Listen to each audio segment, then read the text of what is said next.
حضرت موسیٰ کو بھی مان رہے ہیں, حضرت عیسیٰ کو بھی مان رہے ہیں, ہمارے نبی کا انکار کر رہے ہیں. تو انہوں نے اپنی پگڈنڈی الگ کر لی ہے. اور ہمیں کیا تعلیم دی گئی کہ ہم عیسیٰ علیہ السلام کو بھی ویسے ہی پیغمبر مانتے ہیں جس طرح کہ اپنے محبوب صلی اللہ علیہ وسلم کو مانتے ہیں.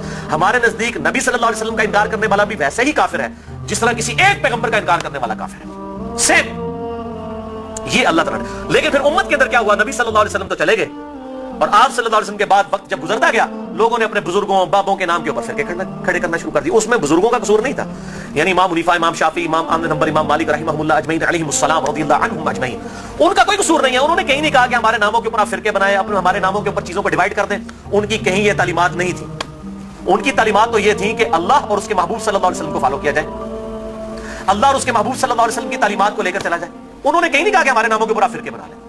تو میں ان کو کنڈیم نہیں کر رہا. آج جب ہم عیسائیوں کو کنڈیم کرتے ہیں, معاذ اللہ استغفر اللہ, ہمیں کبھی گمان بھی نہیں ہوتا کہ حضرت عیسیٰ علیہ السلام کی ہم توہین کر رہے ہیں. ہم تو کہہ رہے ہوتے ہیں کرسچینٹی غلط ہے, عیسیٰ علیہ السلام تو وجیہاً فی الدنیا والآخرہ, ان کا کون انکار کر سکتا ہے. ان سے تو ہم محبت کرتے ہیں, ان کی محبت کو ہم اپنے ایمان کا حصہ سمجھتے ہیں.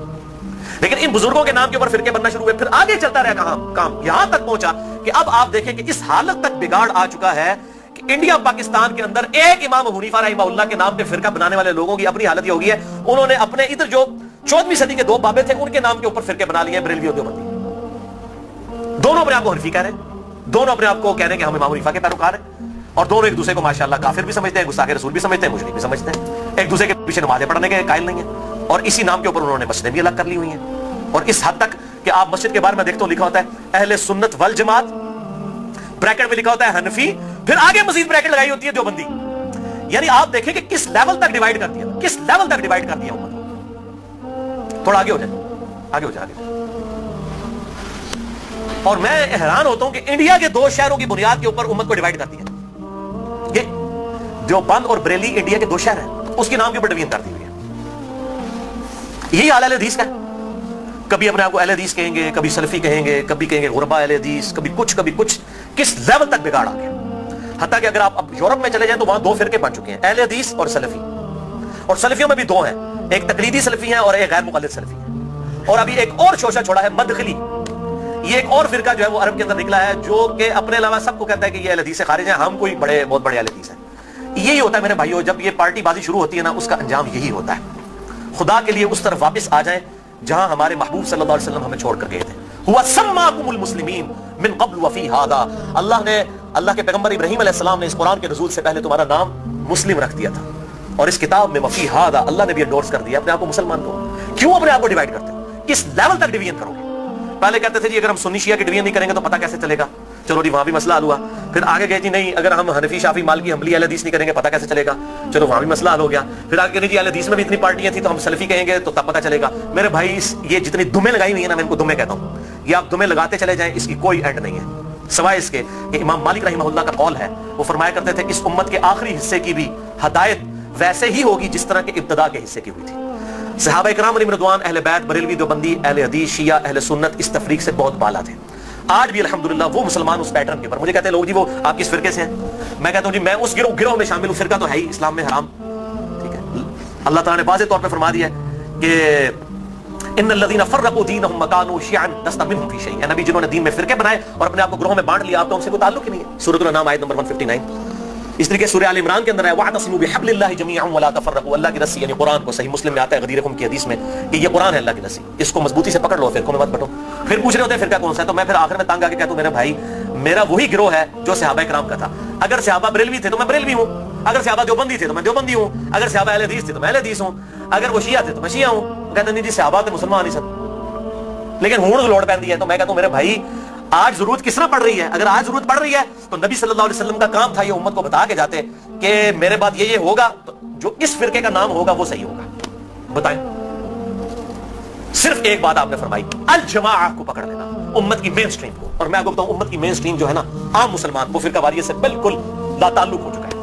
اور خصوصاً ابھی جو نیو مسلم ہے وہ اپنے آپ کو مسلمان محسوس کرنے میں ہی فخر محسوس کرتے ہیں الحمدللہ. تو اللہ تعالیٰ ہمیں توحید پر بھی کاربند رکھے اور توہین رسالت سے بھی بچائے, نبی صلی اللہ علیہ وسلم کی سچی عقیدت نصیب فرمائے, اپنی موت سے پہلے اپنی قبر و آخرت کی تیاری کرنے کی توفیق عطا فرمائے. سبحانک اللہم و بحمدک اشہد ان لا الہ الا انت استغفرک و اتوب الیک وما علینا الا البلاغ المبین.